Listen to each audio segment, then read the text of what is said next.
Pedro Lopes, o serial killer conhecido por assassinar mais de 300 mulheres.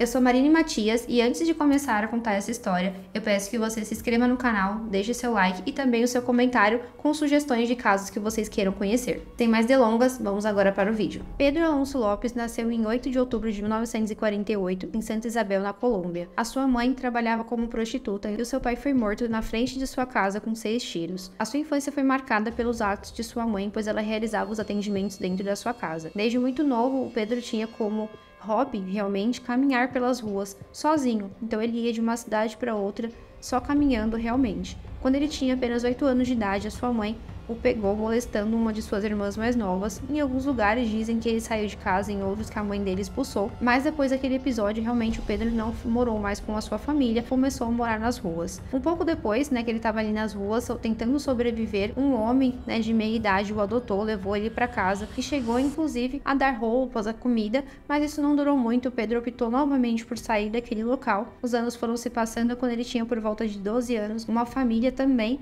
o adotou, novamente o acolheu, deu comida para ele e chegou até matriculá-lo numa escola, mas o Pedro novamente fugiu. Dizem que ele fez isso porque um dos policiais tentou molestá-lo. Após ele sair dessa nova casa, ele realmente ficou nas ruas. Então, até os seus 18 anos, o Pedro começou a fazer tudo o que precisava para sobreviver realmente sozinho. Chegou a morar em barracas, em supermercados, ele realmente fazia tudo o que era necessário para sua sobrevivência. Aos 18 anos, o Pedro cometeu um roubo de um carro e ele foi pego pela polícia. Quando ele estava na prisão, ele acabou sendo espancado por uma das gangues. Ele ficou bem próximo de realmente morrer ali, mas quando ele conseguiu se recuperar do que aconteceu, ele resolveu se vingar dessa gangue e ele tirou a vida de 4 membros dela. Ele não teve um acréscimo na sua pena por conta desse ato, pois segundo a polícia, ele agiu em legítima defesa. Após ele ser solto em 1969, o Pedro novamente voltou a ser um andarilho. Então ele nunca teve uma residência fixa desde quando ele saiu da casa de sua mãe. Novamente ele começou a andar ali pelo país. Ele começou a morar no Peru, onde ele começou os primeiros crimes que ele cometeu.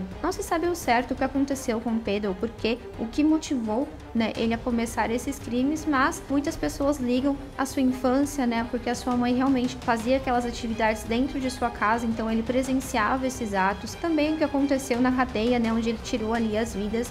Então, juntando tudo isso e uma falta realmente de estrutura familiar, podem ter levado Pedro a cometer esses atos brutais. Os seus primeiros crimes começaram no Peru, com um foco em meninas que moravam em aldeias indígenas. Na visão dele, aquelas meninas elas eram mais vulneráveis, então eles estavam em uma região mais isolada, longe da polícia, então elas seriam vítimas mais fáceis. Ele olhava ali, ele ia de aldeia em aldeia, selecionava sua vítima, retirava ela de perto das pessoas, perto de suas famílias, as torturavam e em alguns casos chegava a estuprar essas meninas e tirava suas vidas. Durante muito tempo ele cometeu esses atos, mas as aldeias começaram a realmente reparar o número de desaparecimentos estava aumentando dessas meninas. Em um momento, quando ele foi fazer mais uma de suas vítimas, algumas pessoas dessas aldeias conseguiram capturar o Pedro. Então ele foi espancado, torturado, e quando ele estava à beira da morte realmente, que eles optaram por tirar a vida desse homem, uma mulher, ela era missionária, ela chegou na aldeia e convenceu os indígenas que a opção ideal para aquele momento era eles entregarem o Pedro para a polícia e não tirar a vida dele. E assim foi feito. Eles chamaram a polícia, o Pedro foi levado.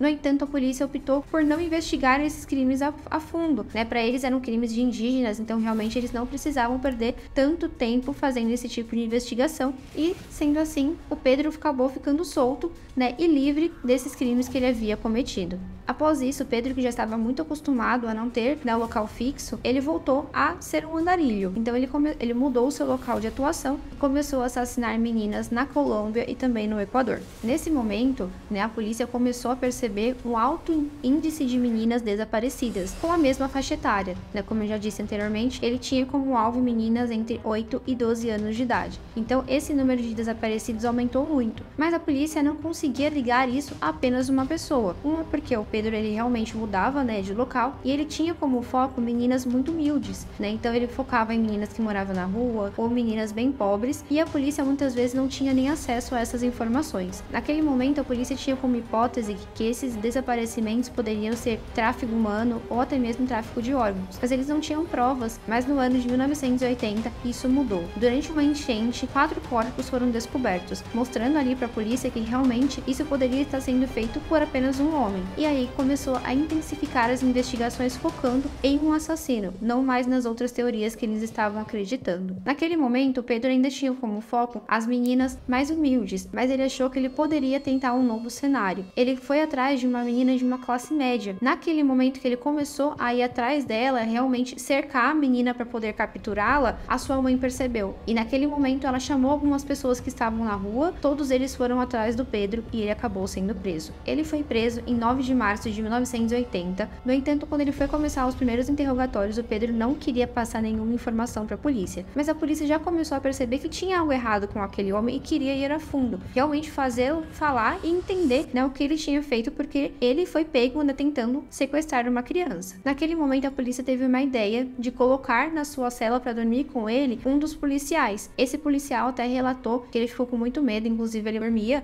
né, com um lençol amarrado no pescoço para evitar que o Pedro fizesse alguma coisa com ele durante a noite, mas a tática da polícia deu certo. Durante essas noites, né, que eles estavam ali na prisão, o Pedro realmente se abriu com esse colega de cela, e a polícia conseguiu tirar dele essas informações. Depois que ele percebeu que ele realmente tinha sido pego, que ele tinha confessado para um policial o que tinha acontecido, o Pedro começou a falar e colaborar com a polícia. Ele levou a polícia a uma cova que tinha cerca de 50 vítimas dentro dela, e a polícia ficou extremamente chocada com tudo que estava sendo visto. Então, inicialmente, né, depois que ele declarou o que aconteceu ali para o policial que estava disfarçado, ele realmente queria entregar tudo que ele tinha feito. E ele disse, né, que ele tirou aí aproximadamente mais de 300 vidas. Ele tinha como uma estimativa cerca de 3 mortes por semana. Ele chegou a matar, né, nas contas dele, entre 240 vítimas no Equador e na Colômbia. Segundo Pedro, as meninas que ele mais gostava eram as meninas colombianas, porque na visão dele elas eram mais gentis e mais fáceis, né, de realmente se tornar uma vítima. Mas algo mudou. Depois que o Pedro já tinha entregado as primeiras vítimas, já tinha contado como era seu modo de atuar, e inclusive levou a polícia em diversas das suas covas, ele optou por não passar mais informações. Ele começou a ficar calado. Mesmo ele tendo cometido diversos crimes, né, lá na Colômbia, como aqui no Brasil, né, eles têm uma pena máxima. Então o Pedro ele foi condenado a 16 anos de prisão e ele cumpriu apenas 14 anos desse tempo. A sua extradição para a Colômbia tinha como intuito, segundo as autoridades,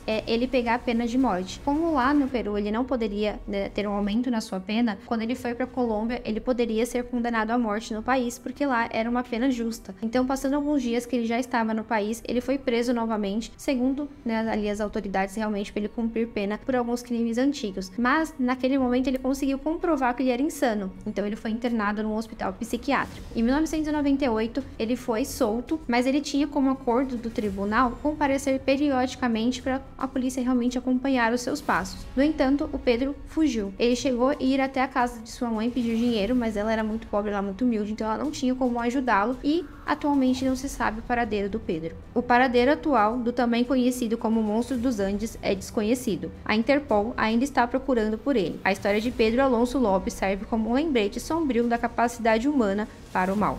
Obrigada por assistir esse vídeo, deixe seu like, se inscreva no canal para mais conteúdos como esse. Até a próxima!